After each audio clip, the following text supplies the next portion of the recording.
ഇന്ത്യക്കാർ ട്രാൻസ്വാളിൽ നേരിട്ട പ്രശ്നം എന്തായിരുന്നു? ഉത്തരം 3 പൗണ്ട് കരമടക്കേണ്ടിയിരുന്നു ട്രാൻസ്വാളിൽ പ്രവേശിക്കാൻ. കൂടാതെ രാത്രി 9 മണിക്ക് ശേഷം പുറത്തിറങ്ങുവാനോ അനുവാദമില്ലാതെ പുറത്തിറങ്ങുവാനോ കഴിയുമായിരുന്നില്ല. ആദ്യത്തെ ഉടമ്പടി പ്രകാരമുള്ള തൊഴിലാളികൾ ഇന്ത്യയിൽ നിന്ന് ദക്ഷിണാഫ്രിക്കയിലെത്തിയത് ഏത് വർഷമായിരുന്നു? ഉത്തരം 1860 നവംബർ 16. സത്യാഗ്രഹ കാലത്ത് ട്രാൻസ്വാളിലെ താമസക്കാരായ ഇന്ത്യൻ ജനതയുടെ എത്ര ശതമാനം ആളുകൾ അവിടത്തെ വിവിധ ജയിലുകളിൽ തടവനുഭവിച്ചിരുന്നു? ഉത്തരം 33%.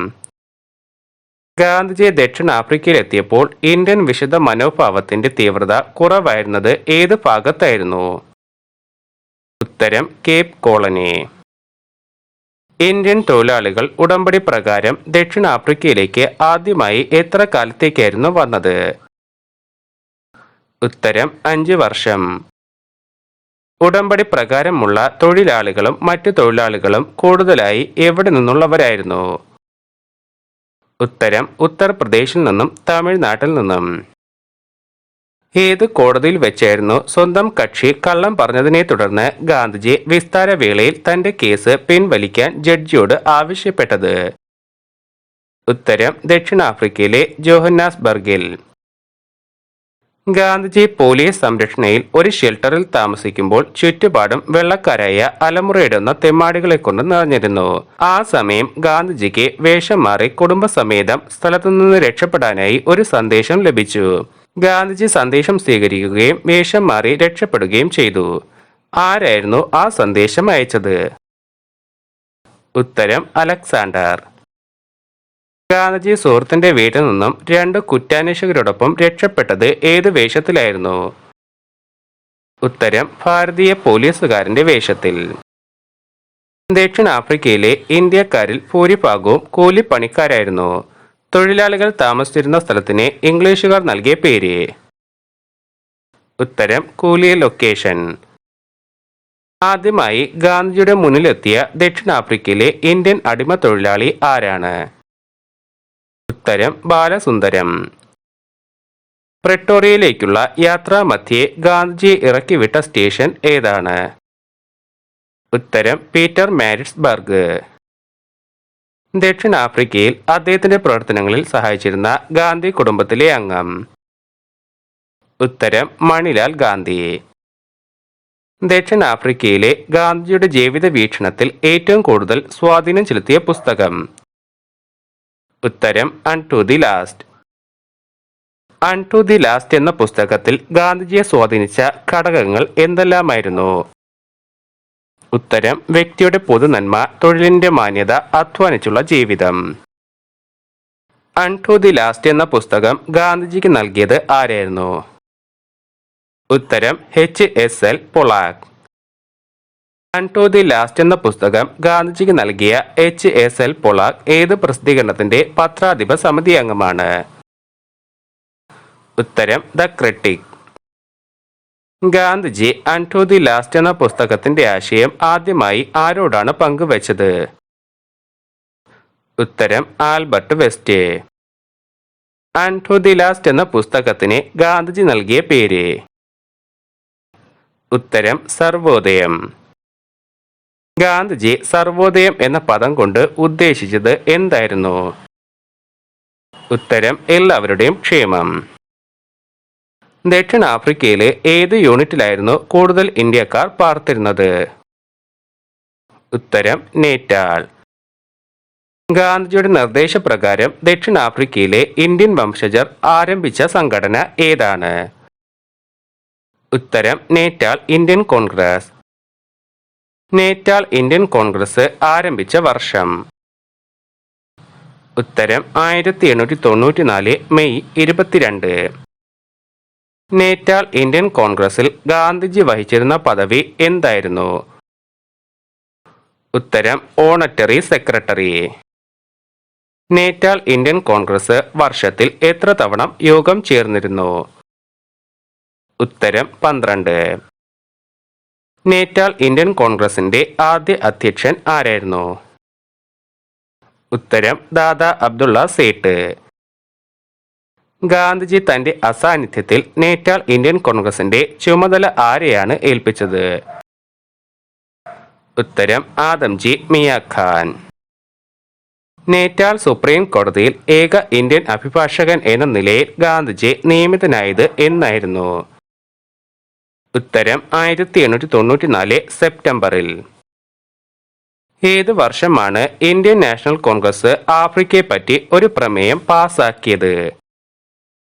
ഉത്തരം 1894.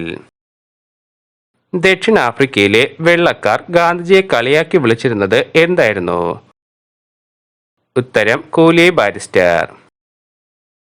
പ്രെട്ടോറിയയിലെ റോഡിലൂടെ നടക്കുമ്പോൾ മുന്നറിയിപ്പ് നൽകാതെ ഒരു കൂട്ടം പോലീസുകാർ ഗാന്ധിജിയെ ആക്രമിക്കുകയുണ്ടായി. ഇത് കണ്ട ദൃക്സാക്ഷി സ്വയം സാക്ഷി പറയാൻ തയ്യാറായി. അയാളോട് ഗാന്ധിജിയുടെ പ്രതികരണം എന്തായിരുന്നു? ഉത്തരം വ്യക്തിപരമായ പരാതികളുമായി താൻ കോടതിയിൽ പോകില്ല എന്നും അതിനാൽ പോലീസുകാരോട് ക്ഷമിച്ചുവെന്നും. ഗാന്ധിജിയുടെ ആദ്യ പൊതുപ്രസംഗത്തിൽ ഗാന്ധിജി സൂചിപ്പിച്ച പ്രധാന കാര്യങ്ങൾ എന്തായിരുന്നു? ഉത്തരം കച്ചവടക്കാർ സത്യസന്ധത പാലിക്കണം, ഇന്ത്യക്കാർ ശുചിത്വം പാലിക്കണം, ജാതി മത ഭാഷാ വ്യത്യാസങ്ങൾ മറക്കണം, സംഘടന രൂപീകരിക്കണം, ഒഴിവ് സമയങ്ങളിൽ ഇംഗ്ലീഷ് പഠിക്കണം.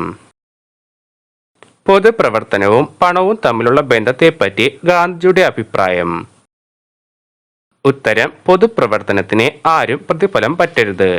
സംഭാവനയിലൂടെ ശേഖരിക്കുന്ന പണം ആവശ്യത്തിലേറെ ആകരുത്. വാങ്ങുന്ന പണത്തിന് രസീത് നൽകുകയും കണക്കുകൾ സൂക്ഷിക്കുകയും വേണം. പണം കടം വാങ്ങരുത്. ട്രാൻസ്വാളിലും ഓറഞ്ച് സ്റ്റേറ്റിലും ഇന്ത്യക്കാർ നേരിട്ട പ്രശ്നങ്ങളെക്കുറിച്ച് ഗാന്ധിജി എഴുതിയ ഗ്രന്ഥം. ഉത്തരം ദക്ഷിണാഫ്രിക്കയിലെ സത്യാഗ്രഹം. സുലു ലഹളയിൽ ഗാന്ധിജിയുടെ പങ്ക് എന്തായിരുന്നു? ഉത്തരം ആംബുലൻസ് സേനാനായകൻ. ജീവകാരുണ്യ പ്രവർത്തന രംഗത്തുള്ള ഗാന്ധിജിയുടെ സേവനം ഏറ്റവും കൂടുതൽ പ്രയോജനപ്പെട്ടത് എന്നായിരുന്നു? ഉത്തരം ബോവർ യുദ്ധകാലത്ത്. ബോവർ യുദ്ധത്തിൽ ആംബുലൻസ് യൂണിറ്റ് സംഘടിപ്പിച്ചത് കണക്കിലെടുത്ത് ഗാന്ധിജിക്ക് ബ്രിട്ടീഷുകാർ നൽകിയ ബഹുമതി. ഉത്തരം കൈസർ ഇ ഹിന്ദ്. 1896 കുടുംബത്തെ ഇന്ത്യയിൽ നിന്നും ദക്ഷിണാഫ്രിക്കയിലേക്ക് കൂട്ടിക്കൊണ്ടുവരാൻ ഗാന്ധിജി ഇന്ത്യയിലേക്ക് പുറപ്പെട്ടു. കപ്പൽ യാത്രക്കിടയിൽ ഗാന്ധിജി പഠിക്കാൻ ശ്രമിച്ച ഭാഷകൾ എന്തൊക്കെയായിരുന്നു? ഉത്തരം ഉറുദുവും തമിഴും. ഗാന്ധിജി രണ്ടാമതായി ദക്ഷിണാഫ്രിക്കയിലെത്തിയ വർഷം? ഉത്തരം 1896 ഡിസംബർ 18. ഗാന്ധിജി രണ്ടാം തവണ ദക്ഷിണാഫ്രിക്കയിലെത്തിയപ്പോൾ എത്ര കാലമാണ് താമസിച്ചത്? ഉത്തരം 5 വർഷം. ഗാന്ധിജിയുടെ നിർദ്ദേശപ്രകാരം ഡർബനിൽ ഇന്റർനാഷണൽ പ്രിന്റിംഗ് പ്രസ് രൂപീകൃതമായത് എന്നായിരുന്നു? ഉത്തരം 1898. ഇന്ത്യയിൽ എവിടെ വെച്ചാണ് ഗാന്ധിജിക്ക് ദക്ഷിണാഫ്രിക്കയിലെ ചലനങ്ങളെപ്പറ്റി സദസ്സിനെ അഭിമുഖീകരിച്ച് സംസാരിക്കാൻ അവസരം ലഭിച്ചത്? ഉത്തരം മദ്രാസ്. ബ്രിട്ടീഷുകാരും ബോവർമാരും തമ്മിൽ നടന്ന യുദ്ധത്തിൽ ഗാന്ധിജി ബോവർമാരോട് ദയ കാണിച്ചുവെങ്കിലും അദ്ദേഹം യുദ്ധത്തിൽ ബ്രിട്ടീഷുകാരുടെ ഭാഗത്ത് നിൽക്കാനാണ് ആഗ്രഹിച്ചത്. ഏത് മാസത്തിലായിരുന്നു യുദ്ധം? ഉത്തരം ഒക്ടോബറിൽ. ഗാന്ധിജി ബ്രിട്ടീഷ് ബോവർ യുദ്ധത്തിൽ ബ്രിട്ടീഷുകാരെ സഹായിച്ചു. ഇന്ത്യൻ ആംബുലൻസ് സൈന്യത്തെ സംഘടിപ്പിച്ചു. 1100 വോളണ്ടിയർമാരെ ചേർത്തു. അതിൽ ഇന്ത്യക്കാർ എത്രയുണ്ടായിരുന്നു? ഉത്തരം 300. ദക്ഷിണാഫ്രിക്കയിലെ വിരാംഗമയിലെ ജനങ്ങളുടെ മേൽ അടിച്ചേൽപ്പിച്ച പട്ടുനാട സമ്പ്രദായത്തെ ഗാന്ധിജിയുടെ ശ്രദ്ധയിൽപ്പെടുത്തിയത് ആരാണ്? ഉത്തരം മോത്തിലാൽ നെഹ്റു. ട്രാൻസ്വാളിൽ പ്രഖ്യാപിച്ച ഇന്ത്യക്കെതിരായുള്ള ഓർഡിനൻസിനെ കുറിച്ച് ബ്രിട്ടീഷ് ഗവൺമെന്റിനെ ധരിപ്പിക്കാൻ 2 അംഗ കമ്മിറ്റിയെ നിയോഗിച്ചു. ആരൊക്കെയായിരുന്നു കമ്മിറ്റി അംഗങ്ങൾ? ഉത്തരം ഗാന്ധിജി, എച്ച് അലി.